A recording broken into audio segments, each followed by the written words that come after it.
Welcome to all of you वाइडिया foundation YouTube channel. तो देखिए, आज हम लोग करने वाले हैं 9 दिन 9 क्लासेस और ट्रिपल सी का सब कुछ खत्म, मतलब 9 डे 9 चैप्टर और triple C A to Z हम आपको आपका कवर करेंगे। ठीक है, इसके बाद ट्रिपल सी से मतलब इससे ट्रिपल सी के 90% क्वेश्चन इसी में से आएंगे।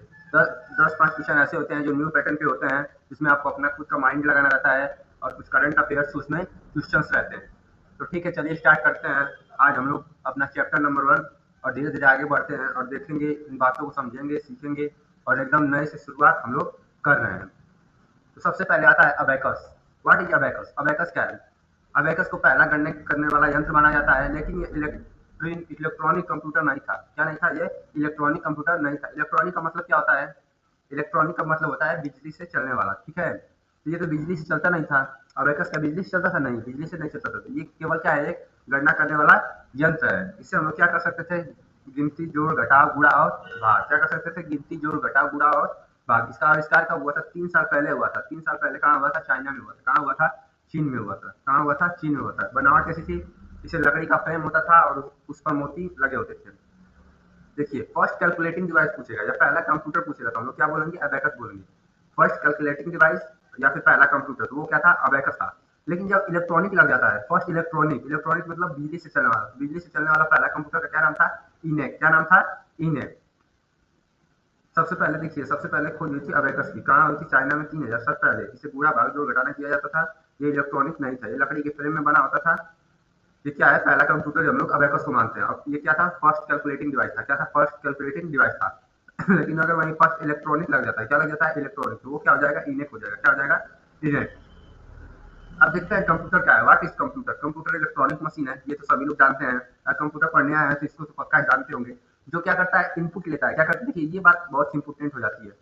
जो इनपुट लेता है उसे प्रोसेस करता है और आउटपुट देता है। देखिए, जो क्या करता है? इनपुट लेता है, उसे प्रोसेस करता है और क्या देता है? आउटपुट देता है। क्या देता है? आउटपुट देता है। यह बहुत तेज काम करता है और बड़ी मात्रा में जानकारी को सहेज कर रख सकता है। देखिए, इसमें 3 प्रोसेस होते हैं: इनपुट, प्रोसेस और आउटपुट। इनपुट, प्रोसेस और आउटपुट। हम आपको ऐसे ही समझा देते हैं कि इनपुट आउटपुट क्या होता है, फिर हम लोग आगे चल के अच्छे से डिस्कशन करेंगे। ठीक है, जब हम कीबोर्ड से टाइप करते हैं, क्या करते हैं? जब हम कीबोर्ड से टाइप करते हैं तो वो क्या कहा जाता है? इनपुट। क्या कहा जाता है? इनपुट। जब उससे काम होता है तो उसे क्या कहते हैं? प्रोसेस। क्या करते हैं? प्रोसेस। और जो आंसर दिखता है उसको क्या कहते हैं? आउटपुट। उसको क्या कहते हैं? आउटपुट। Input, process, output. ऐसे ही मैं आपको सिंपल भाषा में पूछूंगा, इनपुट और प्रोसेस और आउटपुट क्या है। जस्ट लाइक मैं हूँ और आप मेरे सामने हैं, तो मैं आपको बोल दिया कि जाइए बाहर से कुर्सी उठा के लाइए। क्या करिए? जाइए बाहर से कुर्सी उठा के लाइए। जो मैं आपको बोल दिया वो क्या हो गया? इनपुट हो गया। क्या हो गया? इनपुट हो गया। जस्ट लाइक हम लोग अपनी भाषा में समझ रहे हैं। जो मैं आपको बोल दिया वो क्या हो गया? इनपुट हो गया। आप उठेंगे, जाएंगे, चेयर लेंगे, फिर मेरे पास लेके आएंगे। तो ये जो आप कार्य किए हैं वो क्या हो गया है? प्रोसेस हो गया है। क्या हो गया है? प्रोसेस हो गया है। फिर जब आप चेयर हमको दे देंगे तो क्या हो जाएगा? वो आउटपुट हो जाएगा। क्या हो जाएगा? आउटपुट हो जाएगा। कंप्यूटर को हिंदी में क्या कहा जाता है? संगणक कहा जाता है। क्या कहा जाता है? संगणक कहा जाता है। कितनी बातें समझ में आई? कंप्यूटर क्या एक इलेक्ट्रॉनिक मशीन है जो 3 चीजों पर कार्य करता है: इनपुट, प्रोसेस और आउटपुट। इनपुट का मतलब समझ में आया, आउटपुट का मतलब समझ में आया, प्रोसेस का मतलब समझ में आया। कंप्यूटर को हिंदी में क्या कहते हैं? संगणक कहते हैं। क्या कहते हैं? संगणक कहते हैं। अब देखिए, बहुत ही important, father of computer, computer के पिता, कंप्यूटर के जनक कौन है? ये तो आप लोग बचपन से ही पढ़ते आ रहे हैं। कंप्यूटर के जनक कौन है? चार्ल्स बेबेज है। कौन है? Charles Babbage. लेकिन वो क्या थे पता है? वे एक ब्रिटिश गणितज्ञ और वैज्ञानिक थे। क्या थे? एक ब्रिटिश गणितज्ञ और वैज्ञानिक थे। उनका जन्म 26 दिसंबर 1971 लंदन में हुआ था। उन्हें उपाधि दी गई है कंप्यूटर जनक की। देखिए, इतना मैं बता दें, इसमें से देखिए इंपोर्टेंट, ये आपको नहीं याद करना है। इंपोर्टेंट क्या है इनका? ये कंप्यूटर के जनक चार्ल्स बेबेज, और ये दोनों बहुत इंपोर्टेंट है। ये जो 2 पॉइंट मैंने लिखे हैं ये बहुत इंपोर्टेंट है। डिफरेंस इंजन की खोज कब हुआ था? 1822 में। कब हुआ था? 1822 में। ईयर याद करना है आपको। Difference engine 1822। Analytical engine 1837। Analytical engine का खोज कब हुआ था? 1837। एनालिटिकल इंजन का कब खोज हुआ था? 1837। ये दो इंपोर्टेंट है, ये बार बार एग्जाम में पूछे जाते हैं। Difference engine 1822, analytical engine 1837। याद करिए, difference engine 1822, analytical engine 1837। Computer के फादर चार्ल्स बेबेज, इसमें से ये इंपोर्टेंट है। और कंप्यूटर के फादर आप लोगों को पता है, ये चार्ल्स बेबेज। आगे बढ़ते हैं हम लोग।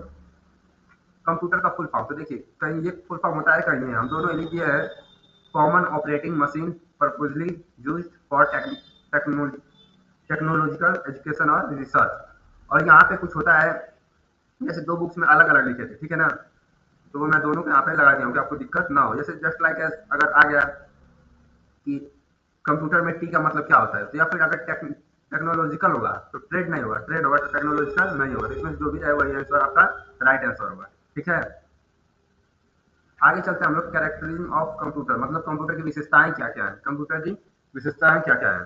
तो चलिए देख लेते हैं। सबसे पहले गति, स्पीड। कंप्यूटर बहुत तेज काम करता है, मतलब कंप्यूटर, मतलब हम ही आपको अगर कैलकुलेशन दे दें 10-10 वर्ड का, 10 वर्ड मतलब, तो आप कैलकुलेशन करने में आपको बहुत टाइम लगेगा, लेकिन कंप्यूटर क्या करेगा उसे सेकंडों में कर देगा। तो क्या करता है वो, कंप्यूटर बहुत तेज कार्य करता है। आगे चलते हम लोग सटीकता पर। कंप्यूटर हमेशा सही परिणाम देता है अगर डाटा सही दिया जाए। देखिए कंप्यूटर कभी गलती नहीं करता है, क्या नहीं करता है, कंप्यूटर कभी भी गलती नहीं करता है। लेकिन ऐसा तो नहीं है कंप्यूटर भी गलती करता है, लेकिन कंप्यूटर गलती नहीं करता है। हम आपको समझा रहे हैं कि क्या कंफ्यूजन है, आपका हम दूर करें। ऐसे सुनिए, देखिए कंप्यूटर गलती तभी करता है जब हम उसको इनपुट गलत देंगे। क्या करेंगे, जब हम उसको इनपुट गलत देंगे तभी कंप्यूटर गलती करेगा। जैसे अगर हम लोग का आंसर 15 चाहिए और 5 इंटू 2 दे दिए तो कभी वो हमको 15 आंसर देगा, नहीं देगा। तो किसकी गलती है, वो हमारी गलती है। ठीक है, जो इनपुट दे रहा है उसकी गलती है, कंप्यूटर गलती नहीं करता है। स्टोरेज, कंप्यूटर बहुत बहुत सारा डाटा स्टोर कर सकता है। क्या कर सकता है, डाटा स्टोर कर सकता है। कोई भी थिंग हो, कोई भी सामान हो, तो उसको रखने के लिए हमें क्या चाहिए, स्टोर चाहिए, जगह चाहिए, तभी हम किसी सामान को रख सकते हैं। तो वैसे कंप्यूटर में भी डाटा को स्टोर करने के लिए स्टोरेज होता है। जहाँ पे हम डॉक्यूमेंट रखते हैं, पिक्चर रखते हैं, वीडियोज रखते हैं, किसी बहुउपयोगी। कंप्यूटर एक साथ कई काम कर सकता है। कंप्यूटर क्या करता है, एक साथ कई काम कर सकता है। जस्ट लाइक हम अगर एक विंडो में कोई सॉन्ग लगा दिए, क्या कर दिया, सॉन्ग लगा दिए, फिर उसको अगर हम मिनिमाइज करके पेंट करेंगे तो ऐसा नहीं ना होगा सॉन्ग बंद हो जाएगा, नहीं, ऐसा नहीं होगा। सॉन्ग भी चलेगा, हम लोग अपना पेंटिंग भी करते रहेंगे। तो इसका क्या मतलब होता है, कंप्यूटर एक साथ कई कार्य को कर सकता है। डिलीजेंस, थकान न होना, कंप्यूटर थकता नहीं है, कंप्यूटर कभी थकता नहीं है और बिना ब्रेक लिए लगातार काम कर सकता है। इसको हम आपको बताते हैं, जस्ट लाइक हम लोग ह्यूमन है। ठीक है, तो हम लोग अगर कोई दिन भर अगर हम लोग को चलने के लिए बोल दे तो शाम को हम लोग एकदम थक जाएंगे, लेकिन कंप्यूटर थकता नहीं है। ऑटोमेशन, स्वचालन, कंप्यूटर खुद से काम करता है जब हम उसे निर्देश देते हैं। क्या करते हैं, मतलब प्रोसेस का काम कंप्यूटर खुद से करता है। जब हम उसको निर्देश दे देते हैं, जब इनपुट दे देते हैं, तो बाकी प्रोसेस वाला काम कंप्यूटर खुद से करता है। मल्टीटास्किंग, हम आपको बताया कंप्यूटर एक समय में कई काम कार्य कर सकता है। अब आता है लिमिटेशंस ऑफ कंप्यूटर। क्या आते हैं, लिमिटेशंस ऑफ कंप्यूटर। देखिए अभी तो ये लिमिटेशंस मतलब है, पढ़ लेते हैं, लेकिन अब जब एआई, और आज हम लोग किसके युग में है, एआई और रोबोटिक्स के युग में। किसके युग में है, एआई और रोबोटिक्स के युग में है। और यहाँ पे एआई अगर कंप्यूटर से कनेक्ट है, और है ही है कंप्यूटर से कनेक्ट, तो जब वो एआई नेटवर्क ये सब अगर कनेक्ट है कंप्यूटर से, तो कंप्यूटर में बुद्धि भी है, इंटेलिजेंस भी है। ऐसा नहीं है कि कंप्यूटर विदाउट इंटेलिजेंस है। अभी से जब हम लोग एआई और रोबोटिक्स के युग में नहीं थे, तब हम लोग कंप्यूटर को बोल सकते थे कि कंप्यूटर के पास इंटेलिजेंस नहीं है, कंप्यूटर के पास डिसीजन मेकिंग पावर नहीं है, कंप्यूटर के पास फीलिंग इमोशंस नहीं, मतलब ये दो पहला। और दूसरा पार्ट, आज कंप्यूटर के पास पर्याप्त है। ठीक है, कंप्यूटर देखिए हम आपको समझा देते हैं।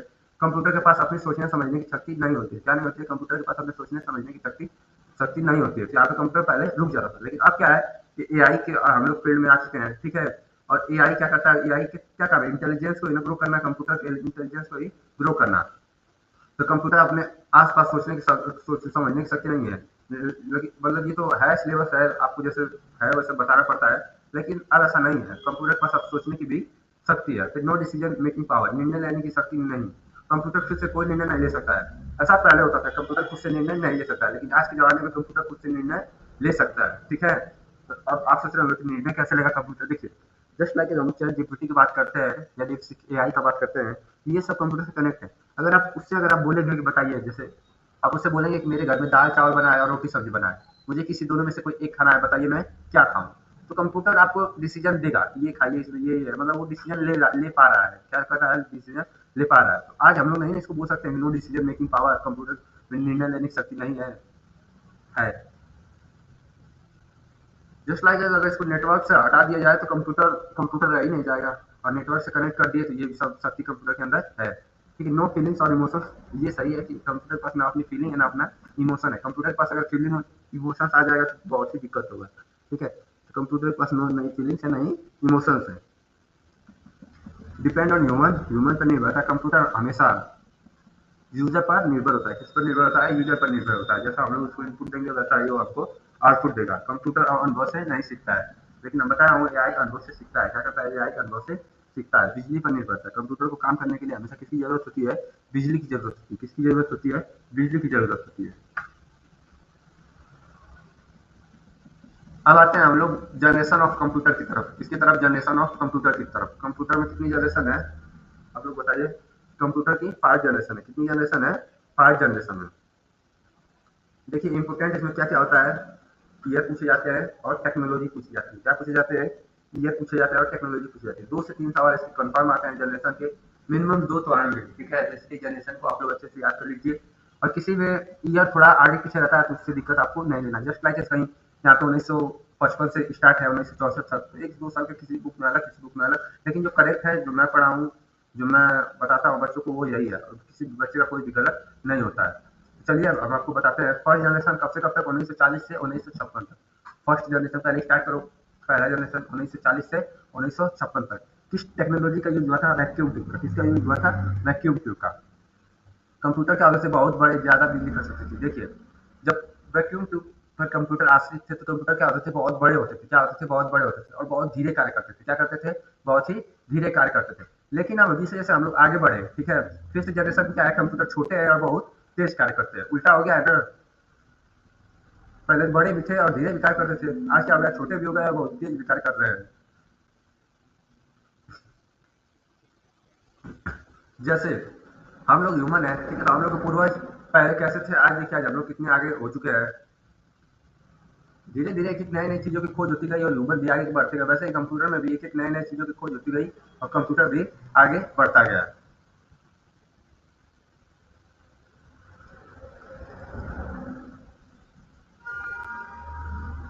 आते हैं हम लोग सेकेंड जनरेशन की तरफ, 1956 से 1963 तक। 1956 से 1963 तक याद करो। पहला कब से, 1940 1956 तक। दूसरा 1956 से 1963 तक। 1956 से 1963 तक किस टेक्नोलॉजी का यूज हुआ था सेकेंड जनरेशन में, ट्रांजिस्टर का। किसका, ट्रांजिस्टर का।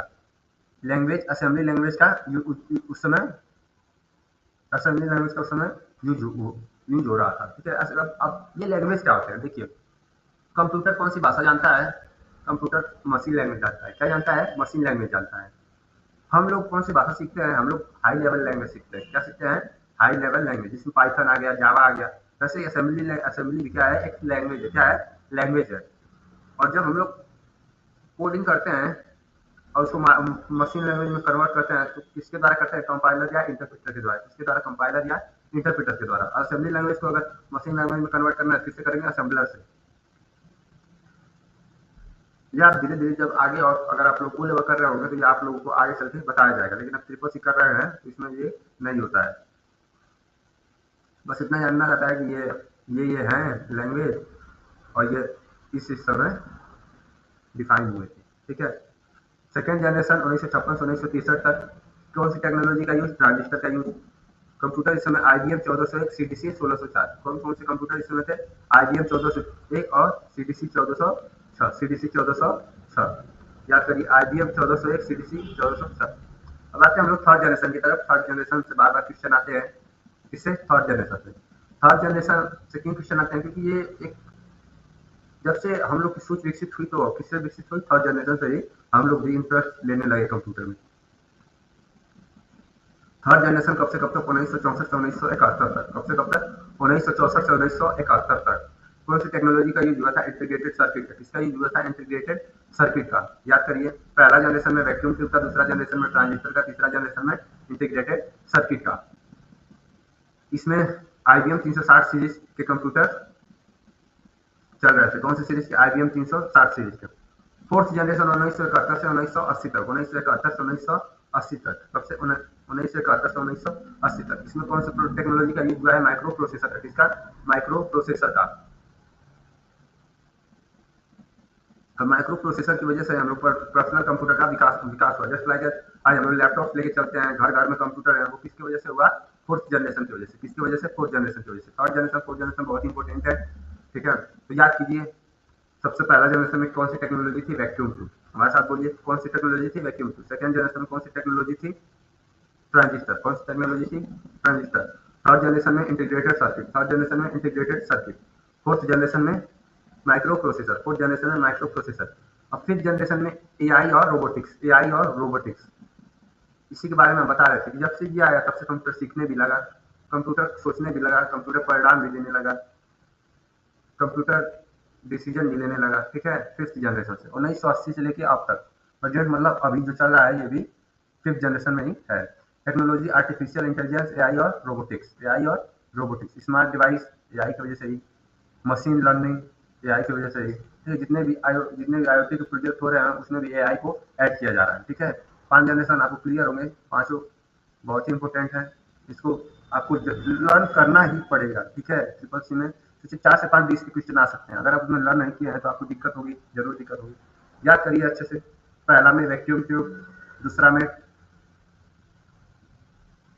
ट्रांजिस्टर, तीसरा में आईसी इंटीग्रेटेड सर्किट, चौथा में माइक्रो प्रोसेसर और पांचवा में एआई और रोबोटिक्स। क्या है एआई और रोबोटिक्स?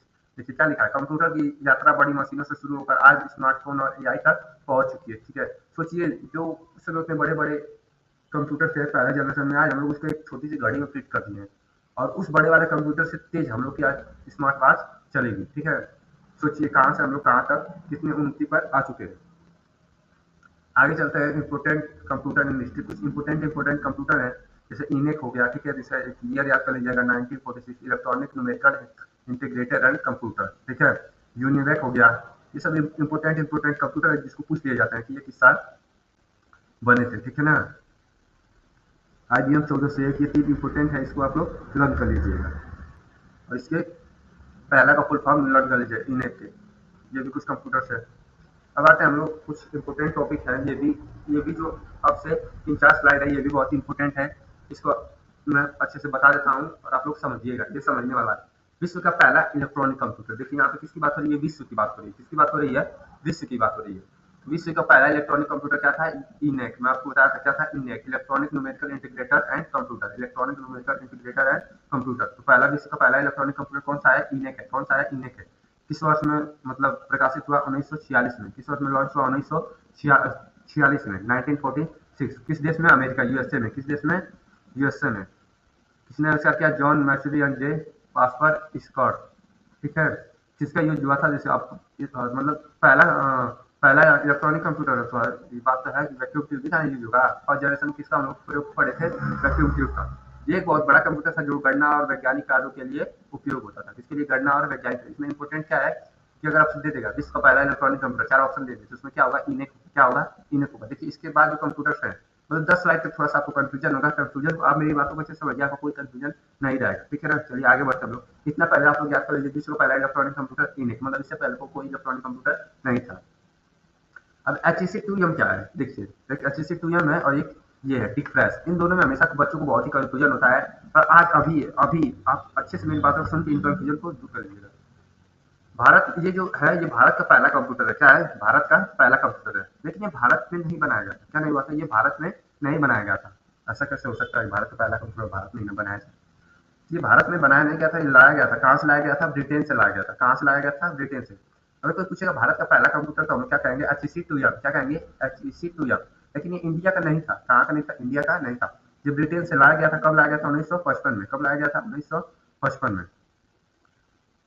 ये इम्पोर्टेंट है, कब लाया गया था? 1955 में, ठीक है ना।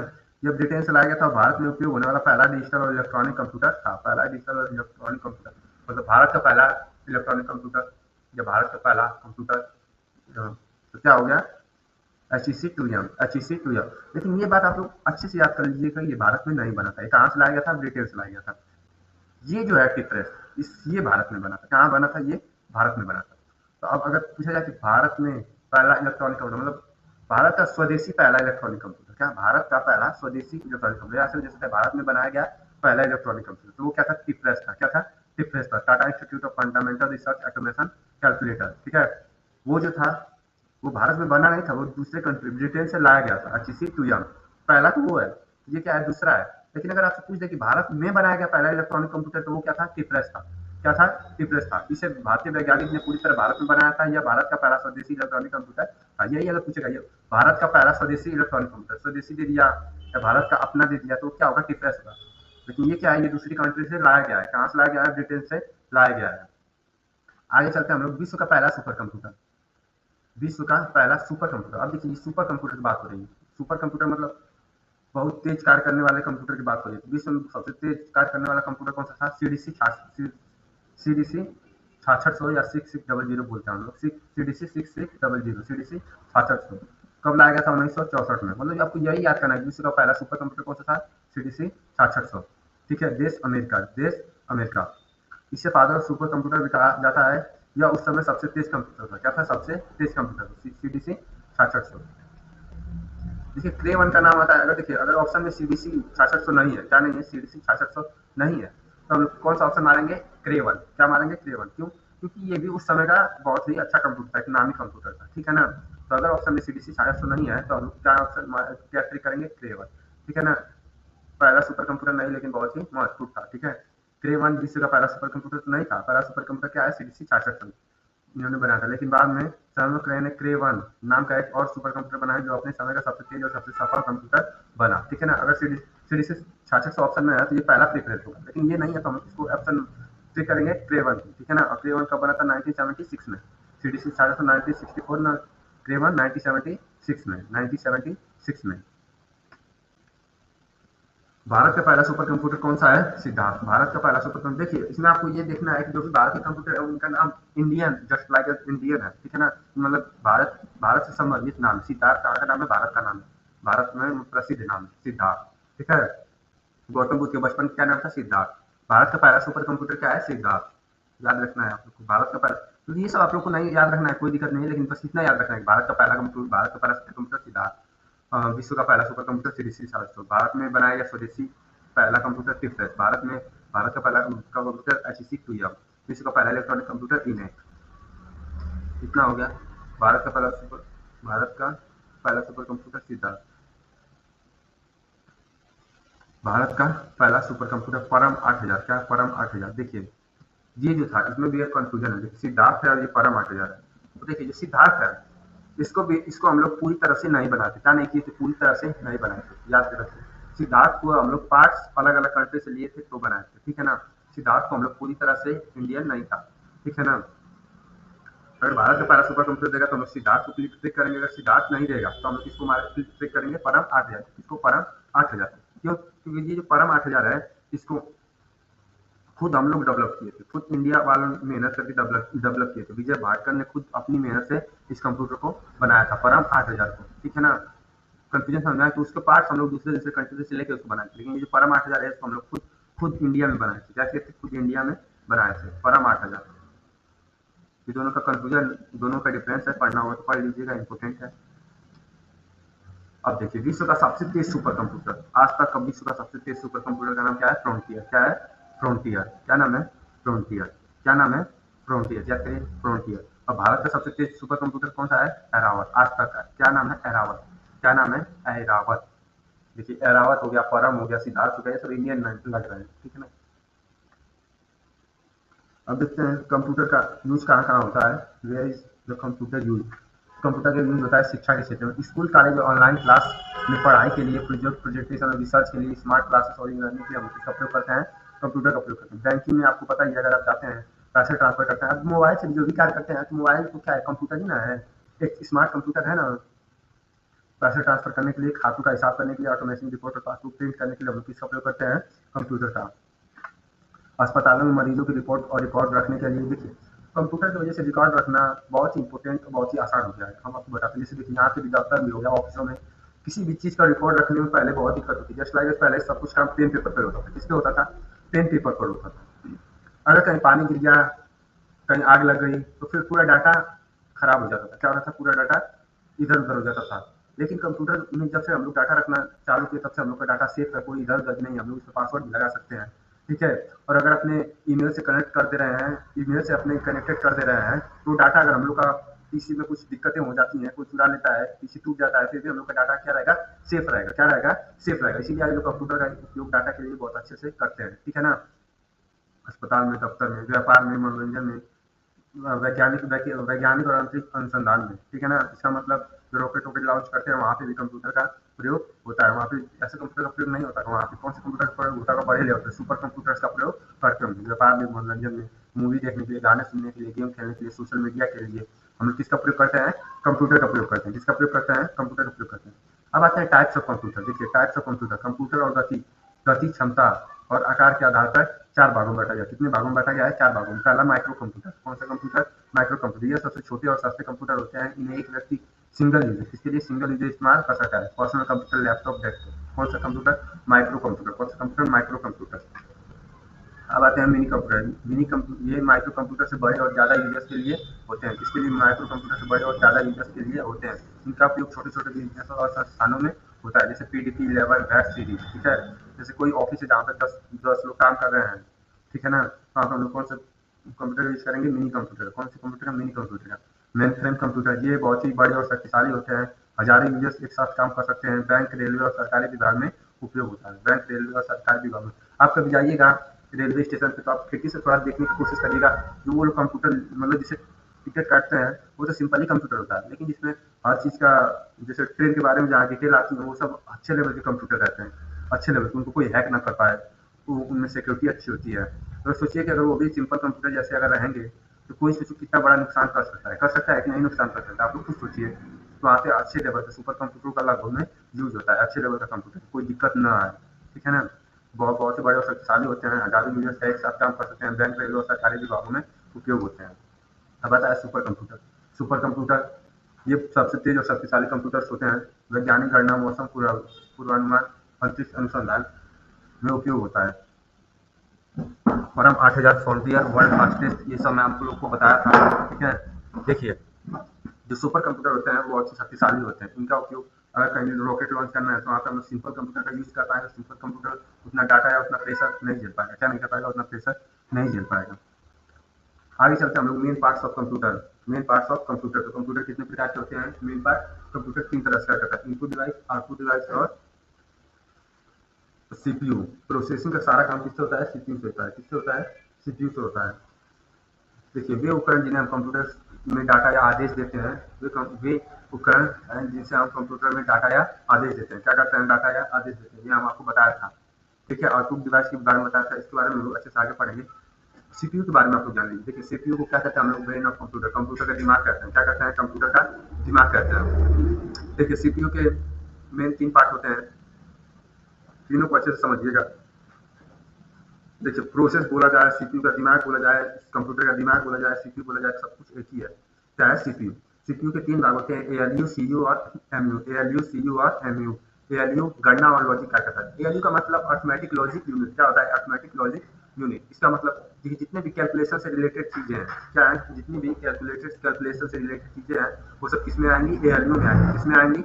एएलयू में आएंगी।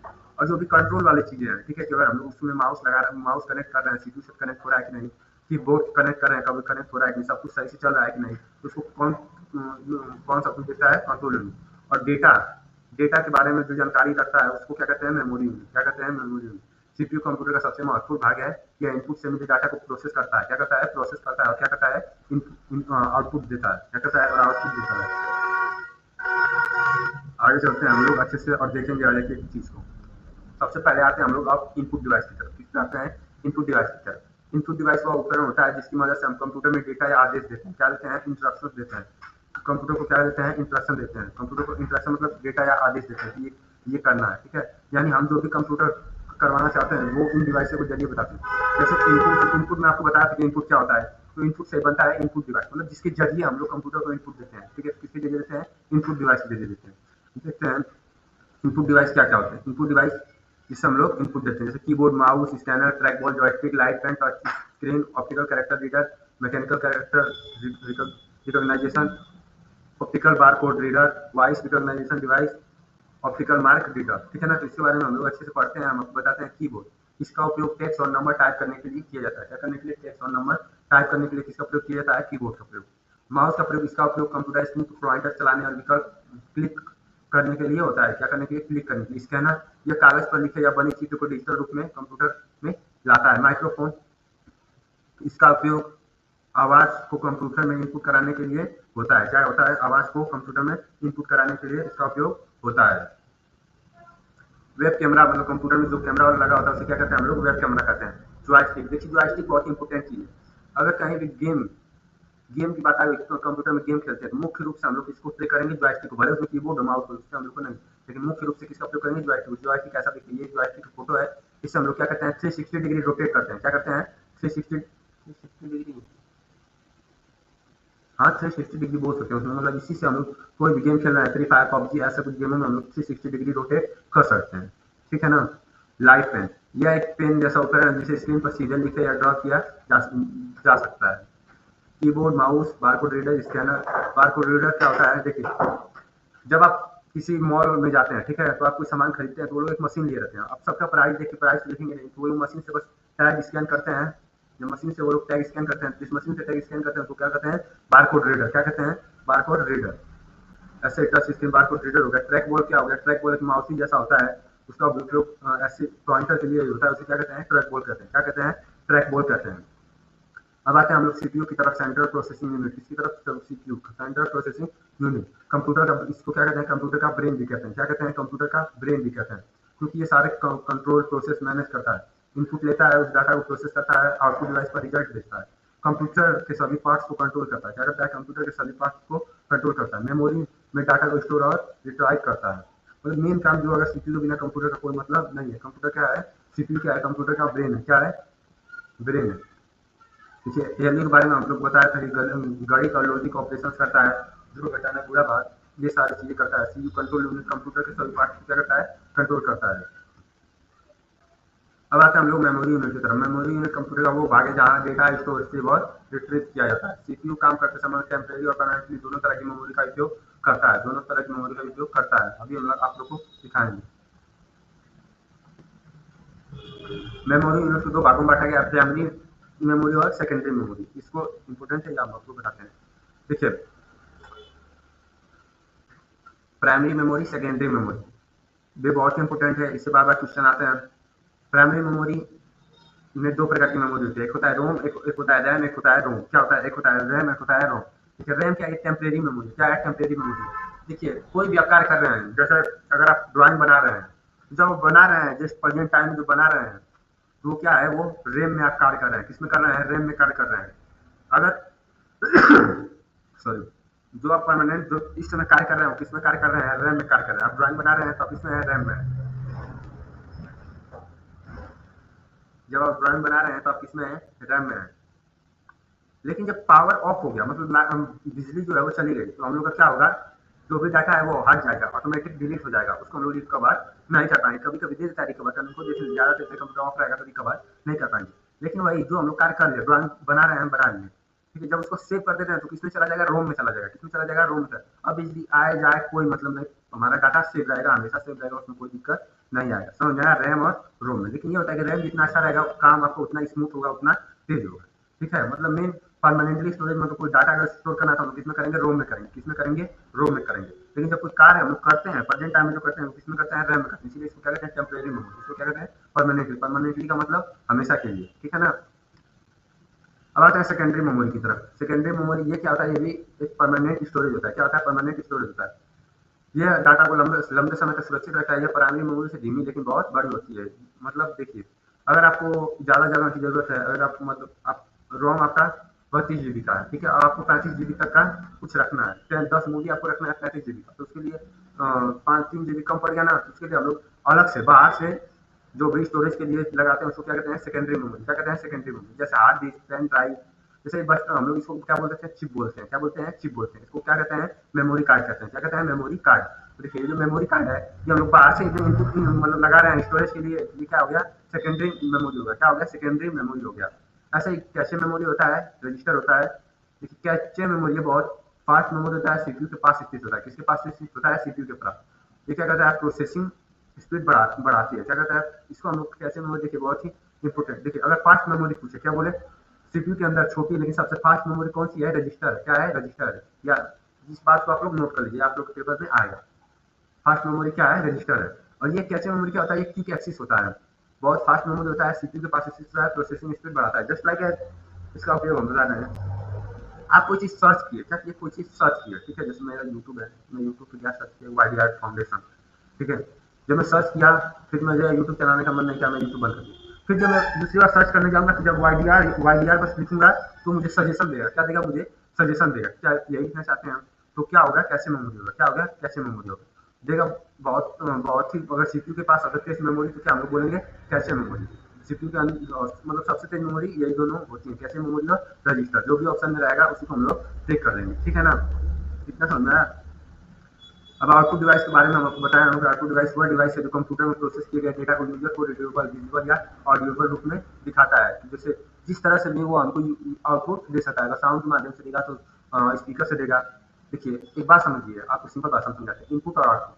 अगर हम लोग को कंप्यूटर को अपना वॉइस रिकॉर्ड करवाना है, कंप्यूटर हम लोग को वॉइस रिकॉर्ड करना है, तो हम लोग वहाँ पे स्पीकर का उपयोग तो करेंगे नहीं। क्या स्पीकर रिकॉर्ड करेगा? नहीं रिकॉर्ड करेगा। लेकिन जो माइक्रोफोन होता है, क्या होता है माइक्रोफोन? माइक्रोफोन क्या हो जाएगा? Input device. तो वो क्या करेगा? रिकॉर्ड करेगा, वो हमसे इनपुट लेगा। तो माइक्रोफोन क्या हो गया? Input device. और स्पीकर क्या हो गया? Output device. क्या हो गया? Output device. Output device monitor, ये दिखाने के लिए होता है, जैसे मॉनिटर। प्रिंटर, प्रिंट करने के लिए स्पीकर। साउंड साउंड साउंड अगर सुनना है तो हेडसेट। प्रोजेक्टर, प्लॉटर, ये सब क्या है? Output device. अब बहुत लोग को कंफ्यूजन रहता है कि प्लॉटर क्या होता है। देखिए जो बड़े बड़े बैनर्स रहते हैं, फ्लैक्स बैनर, जो बड़े बड़े बैनर्स, अगर आप कहीं विलेज में रहते होंगे तो थोड़ा सा आप सिटी में जाते होंगे तो बड़े बड़े बैनर देखते होंगे, प्रचार होता है। तो कौन से बैनर? वो बैनर किससे छपते हैं? प्लॉटर से। किससे बनते हैं?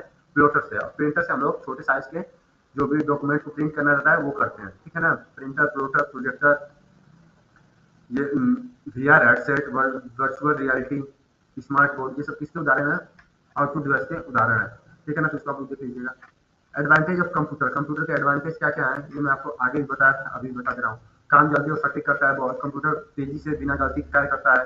ज्यादा डेटा स्टोर कर सकता है, इसमें बहुत बड़ी मात्रा में जानकारी सुरक्षित रखी जा सकती है। कई काम एक साथ कर सकता है। क्या कर सकता है? कई काम एक साथ कर सकता है। मल्टीटास्किंग कर सकता है। म्यूजिक, टाइपिंग, इंटरनेट, ये सब कई काम एक साथ कर सकता है। इसे कहते हैं मल्टीटास्किंग। क्या कहते हैं? मल्टीटास्किंग। ये पता नहीं है, हर क्षेत्र में इसका उपयोग होता है। क्या होता है? हर क्षेत्र में इसका उपयोग होता है। डिसएडवांटेज क्या है? ज्यादा इस्तेमाल से हेल्थ प्रॉब्लम, आंख में दर्द, सिर दर्द और बैक पेन होता है। देखिए आंख में दर्द क्यों होगा? आंख में दर्द नुकसान नहीं होता, लेकिन जो ब्लू रेज रहती है ना, वो आपके स्लीप साइकिल को थोड़ा डिस्टर्ब करती है। क्या करती है? स्लीप साइकिल को डिस्टर्ब करती है। अगर ज्यादा आप कंप्यूटर चला ले रहे हैं तो आपको लगेगा रात में भी आपकी आई सोचेंगे कि अभी भी दिन ही है, क्या है? अभी भी डे ही है। तो स्लीप साइकिल आपका इधर उधर होगा तो क्या होगा? हेल्थ प्रॉब्लम आएंगे। इसीलिए आप ग्लासेस का यूज कर सकते हैं या थोड़ा रुक रुक के कंप्यूटर चला सकते हैं। जैसे ब्लू रे मतलब इससे मतलब कोई खतरा नहीं होता है, बस यही कि स्लीप साइकिल बिगड़ती है और हेल्थ प्रॉब्लम आती है। मनुष्य की जॉब्स कम हो सकती है, क्योंकि आपको पता ही है इस समय एआई आ गया है, आईओटी आ गया है। तो मनुष्य का जॉब्स का बहुत ही खतरा है। बेरोजगारी कितनी कितनी बढ़ती जा रही है दिन प्रतिदिन। वायरस अटैक का खतरा रहता है। कंप्यूटर हैक या डैमेज हो सकता है। लत लग सकती है गेम्स की, सोशल मीडिया की, और ये आजकल बहुत ही यूनिक लत है, इसको हम क्या ही बताएं। बिजली और मेंटेनेंस की जरूरत होती है। बिना बिजली या खराब होने पर कंप्यूटर पर काम बंद हो जाता है, ठीक है ना। तो इतना मेन पार्ट एक चैप्टर में था जिसको हम लोग पूरी तरह से कवर किया है। आप लोग इसका स्क्रीनशॉट लेके एक अच्छा सा नोट बना लीजिएगा। इसमें जो भी बातें लिखी गई हैं वो बस इंपॉर्टेंट है, जो बार बार पूछी गई हैं उसके बारे में लिखी गई हैं, ठीक है। तो आप लोग अच्छे से पढ़ लीजिएगा, देख लीजिएगा। कोई भी दिक्कत हो तो आप कमेंट कर दीजिएगा। यहाँ पे होता है हम लोग का पहला चैप्टर समाप्त, ठीक है। चलिए तब आज के लिए इतना ही, धन्यवाद। अच्छे से आप लोग स्क्रीनशॉट लेके एक अच्छा सा नोट्स बना लीजिएगा।